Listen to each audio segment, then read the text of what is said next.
Well, good afternoon, everyone. It is truly a pleasure and an honor to stand before you and to talk about such an extremely important topic. As mentioned, my name is Jamira Burley, and as a young person who has grown up in Philadelphia my entire life, I went to elementary school in Cheltenham. I went to middle school in Germantown.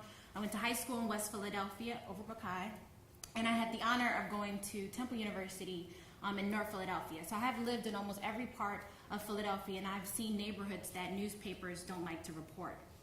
And if there's one thing that I love about Philadelphia is that in times of trial and tribulations, we come together. We come together as a collective and we think about solutions on how to deal with the problem. But if there's one thing I hate about Philadelphia is that only in times of trial and tribulations do we seem to come together. And I think that's something to keep in mind, is that in order for us to really think about how we can end the cycle or break the cycle of youth violence, we need to think about how to be proactive instead of reactive in many of these situations. And so today I would like to talk to you about what will it take in regards to breaking the cycle of youth violence. And there's twofold in that title. One is, what can we do? Violence just won't end with me. It just won't end with you. We as a collective have to find ways to work together. We have to find ways to let our egos get pushed to the side. We have to not be afraid to not receiving credit even when credit is due. Because if we don't push our egos to the side and we don't find ways that we as a collective can work together, that option may very well cost another young person their life. And the second fold is breaking the cycle of youth violence. Growing up in Philadelphia, it was always one thing that I've noticed is that young people who happen to be in violent situations, meaning that their parents committed a violent crime or they had a violent crime committed against them, they were more than likely to have a violent crime committed against them, or they would be committing a crime throughout their lifetime. And we also have the situation where young people are just in the wrong place at the wrong time, or even at the right place, but just at the wrong time. Those things are really important whenever we think about the loss of a young person's life, because we don't just lose one person, we lose an opportunity to have someone have an impact on our society. Now, three things that I hope that everyone keep in mind throughout the course of this presentation, three terms that I really want us to think about, which are inclusion, perception, and grassroots. I think those terms are very important in regards to my own story and how I'm even able to stand here before many of you today, but also in regards to how we as a collective, can think about some sustainable solutions that can help to break the cycle of youth violence that are not only effective, that are grassroots, but are definitely evidence-based. Because as far as I'm concerned, if you can't count it, and if it's not evidence-based, it doesn't work, many people say. So I should probably give a disclaimer. I am one of 16 children. I have 10 older brothers, and I have 5 younger brothers and sisters. And growing up in a city where the death by violence rate grew with me, I watched as all 10 of my older brothers get incarcerated for either short or long periods of time. Both of my parents, mother and father, spent more nights behind bars than they did at home. My father is actually currently serving life in Virginia for murder. So this is the lifestyle that I grew up in, where getting arrested was a rite of passage, and you live in an environment where you either kill or be killed. My earliest childhood memory was being 4 or 5 years old, sitting in the courtroom on the defendant's side, where my two older brothers, who were 16 and 15 at the time, were actually on trial for murder. And so that was my earliest memory, thinking back as a child. It's not my most fondest memory, but it's my earliest memory. Watching my two oldest brothers, who were children at that time, watch them have to give their life away or have their life taken away because of one incident that defined the rest of their life. And that incident actually set in motion for every other brother and family member that are close to me, either being arrested within their lifetime. So growing up, my perspective on life was very construed. I always thought that I would never make it to the age of 21, that graduation was an unlikely possibility, that even going to college was impossible. And so for me, I never really thought that I could rise above the circumstances of my background until my brother Andre was actually murdered in 2005. He was 20 years old at the time, And his death set the very foundation for the work that I currently do and have continued to do over the last 6 years, which is to make sure that not another young person fall victim to a bullet, and that we continue to strive to make sure that not only our streets are safe, but also our school environments are safe for young people. When my brother was murdered, I was one of those people that took, instead of being positive or trying to find the positive in the situation and find ways that I could help, I became very negative. I started to get into fights. I started to get suspended. I even got arrested during that time period. And if it wasn't for a teacher, a counselor, and my principal pulling me to the side and saying, Jamira, what is wrong? And for me, it took a long time for me to really answer that question, because it was just a series of events that had really led me to that point of acting out. And so when I finally answered my principal and my counselor, they said, so what? Yes, this happened. Yes, A, B, C happened to you, and even D, F, and G happened to you. But what are you as a young person now going to do to make sure that not another young person have to experience the same trials and tribulations that you went through, or have to go through the same situation that you went through as a young person and now as a young adult? And it took me a while to really recognize that I had a voice, that I could do something about it, that I didn't have to sit on the sidelines and watch as my peers and family members fall victim to a bullet or get pushed out of their schools. So for me, in 2005, 6 months after my brother was murdered, I sat down with my principal and said, well, this is what I want to do. I want to create an anti-violence program that helps students address violent situations in their community, and also how to promote a cohesiveness within the school, so where students can now talk to other students regarding peer mediation about issues that are impacting their environment. So everything from education reform, youth violence, and different issues affecting the youth population. Because I feel like when you get young people involved at an early age, that allows for them to continue to stay involved throughout the course of their lifetime.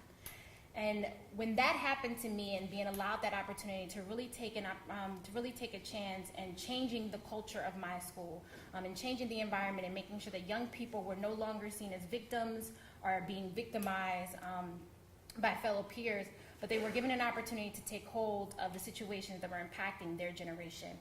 It laid the foundation for everything I do. I was able to get the opportunity to be a part of citywide student government, which then introduced me to my mentor, who even introduced the possibility of going to college. So in 2012, May 10th, I graduated from college with a bachelor's degree in international business. And so without that,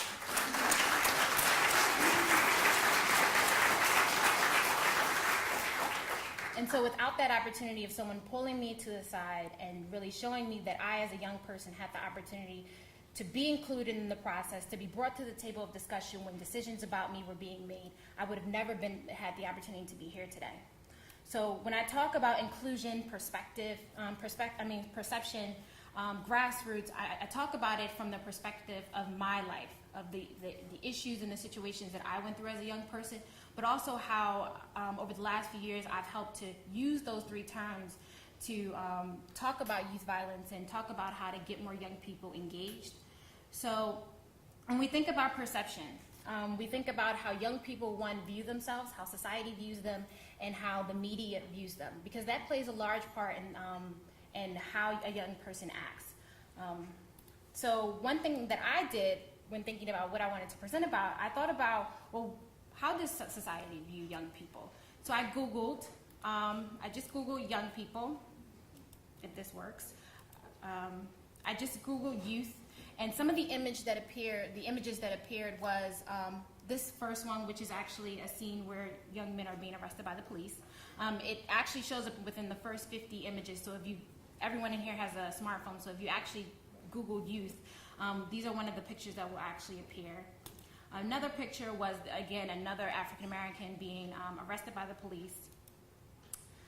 This was an image of a young woman looking at a pregnancy test. I don't know what that had to do with youth, but clearly that's a description. This was another picture of a group of young men holding up a pistol. So this is how society views young people. Can you imagine what young people's perspective of themselves? Because when I was 15, 16, I didn't think I was going to graduate high school. I didn't think I was going to even live to be 21. And that was all based, a lot of it was based on the experience that I endured, but also what society had fed me through TV shows, through media outlets. And so what you see is what you become in many ways. And so I took a step further and actually Googled Philadelphia youth. And these are some of the images that came up. You have a casing of a bullet. You have, this image is of African-American teens. You have a flash mob scene being broken up by the police. And you have young men running away from flash mobs. And again, teen pregnancy, you have a young woman who is clearly pregnant. And so it begs the question how important perceptions are to young people. And why is it important for us to not only change how young people view themselves, but also how society views themselves, society views young people. Because if we're ever going to move forward with creating some valuable, some sustainable, and some evidence-based programming that will end the cycle and break the cycle of youth violence, then we have to change people's perceptions of what young people look like and how far a young person can go in their lifetime. If I was to stand here before you 5 years ago and tell you the issues that were going around in my lifetime, I guarantee you more than 50% of you would have never thought that I would have arrived at this point. And that's all based on perception. We have to change people's perceptions on young people, and we have to do it today because young people are dying in our streets. They're losing their lives to the barrel of a gun every single day, and unfortunately, they can't stop violence themselves, but they can do it with the collective grassroots work of you guys. And so the second thing, the third thing that I wanted to talk about is grassroots, because change can't come from the top up; it has to come from the bottom up. And one of the ways to do that is to not only get young people involved, but also create an opportunity for some intergenerational conversations and dialogues where young people can have an opportunity to dialogue with their peers, but also dialogue with older folks who, maybe I shouldn't say older folks, seasonal. You guys are seasonal. Seasonal folks about how to create some solutions. I'm going to get in trouble for that. How to create some solutions. So we need to create an environment where young people not only feel welcome to share their ideas and their concerns, but also where adults feel welcome to listen to young people. Because if you don't have the people who are directly affected by the issues involved in the conversation, we're never going to create some solutions. So I want you guys to keep that in mind. And so what is next? And that's really up to you guys. It's really up to what happens after this conversation, what happens after this dialogue. Because, as I mentioned before, violence won't just stop with me. It doesn't matter how many times I tell my story. It doesn't matter how many conferences I go to, how many young people I meet. I can't end the cycle of youth violence by myself. No one can by themselves. We have to get past our own self-interest for the interests of the greater good, which are young people. We cannot expect them to lead on their, we cannot expect for them to be adults in adult situations, but then we treat them like kids. So we have to get them involved. We have to question and think about how we can look at the cohesive situation, which means education, violence, teen pregnancy, how all of those issues relate to the issues of youth violence, because one issue causes all, and all issues causes one. And so I want to leave you guys with a quote. Well, not really a quote.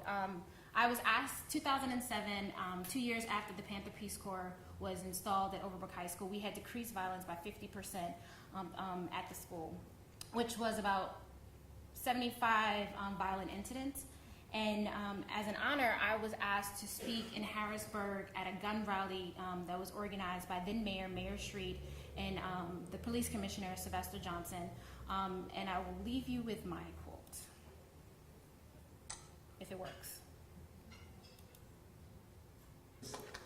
We refuse to live in a city where violence is daily and murder is common. We refuse to be afraid to walk down our own blocks. We refuse to allow another person fall victim to a bullet. So we have come here today to stand on our state capitol to demand to the world and shout out loud that we are fed up. And so I will ask you, what will you refuse to do? Thank you.